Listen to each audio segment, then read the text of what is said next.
How is it different from a professional loudspeakers with the, the hi-fi speakers? How are they different? Well, a lot of what goes as you get up into the, call it the esoteric price ranges, there becomes a point where the performance doesn't necessarily go at the pace of what the price is. It becomes more of the materials and how it's built and the time that it takes to build. When you take a pair of our flagship Martin Logan speakers, the Neolith for example, it can take upwards of 6 weeks to build one pair. And the materials, the phenolic materials are very expensive, and you're dealing with large panels, large bass drivers, a very complex construction, so that if any service towards the speaker needs to be done in the future, it's put together a very certain way that takes a lot of time. When you're looking at the Persona range, for example, you know, the heart and soul of the Persona is the beryllium tweeter and the beryllium mid-range. That stuff's expensive. Right? And then the technology that goes behind it. Where people don't see are the years of research and development, the thousands and thousands of man hours that all come at a cost to what is eventually a speaker sitting on a table. So you have to realize those costs eventually and hope to sell a lot of speakers to bring those costs back in. But Paradigm has always had a lot of technology. So we think of, when you look at the Persona, one of the first things you notice is the PPA, the perforated phase alignment lens. You know, that is a tool that really improves the performance of the mid-range and the tweeter. When you look at the woofers and you see the ActiveBridge technology, the Art Surround, you've taken a conventional driver now and you've almost doubled its performance capabilities by allowing further excursion of that cone. Now there's a lot that you need to do behind the scenes to make sure that you don't have cone flex, but a big part of that Art Surround is keeping that pistonic motion pure as the driver moves in and out. And so, for example, in the Persona 9H's, you have 4 8-inch drivers powered by massive onboard amplifiers that can be just punishing, and yet it keeps it completely in pace throughout the cycle. So this is just a lot of science and a lot of work that goes back, technology for years. And what I love about this, as you look at all of our Paradigm speakers from the bottom up, every time a new technology comes out and it goes into our flagship model, you can guarantee that several years later, that technology will trickle down. So when you look at our Persona, and then you go down to our Founder series, and you see the technology there. I can go further. I can go back to our Signature series that came out many years ago before the Persona, and that's when ActiveBridge technology first came out.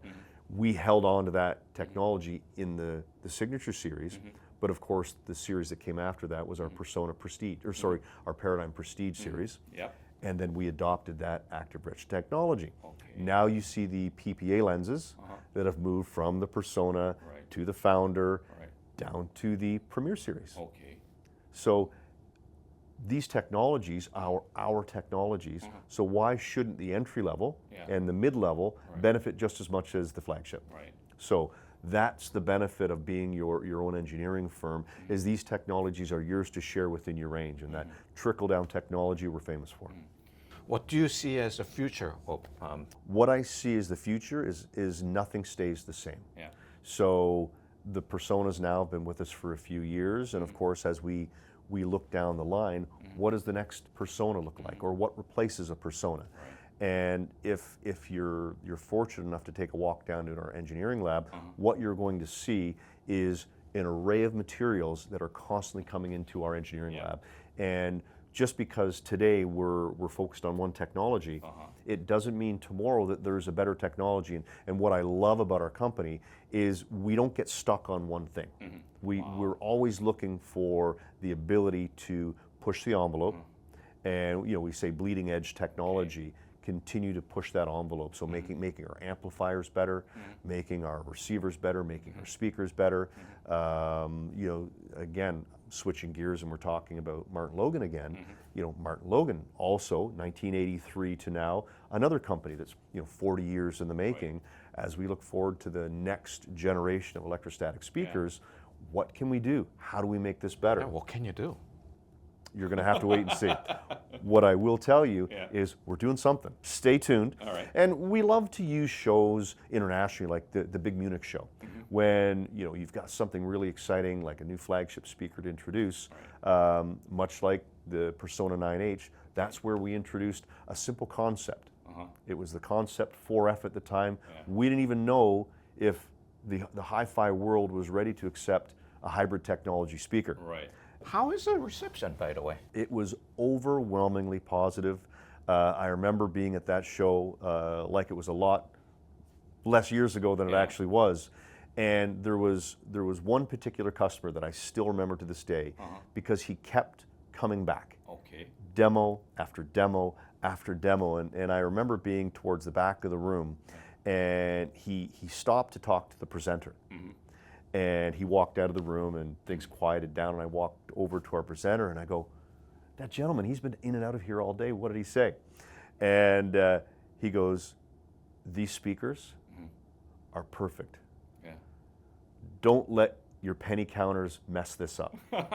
Take this to market as it is. And we really did. I think at that stage, the only changes that we made were maybe a few little tweaks to the PPA lens.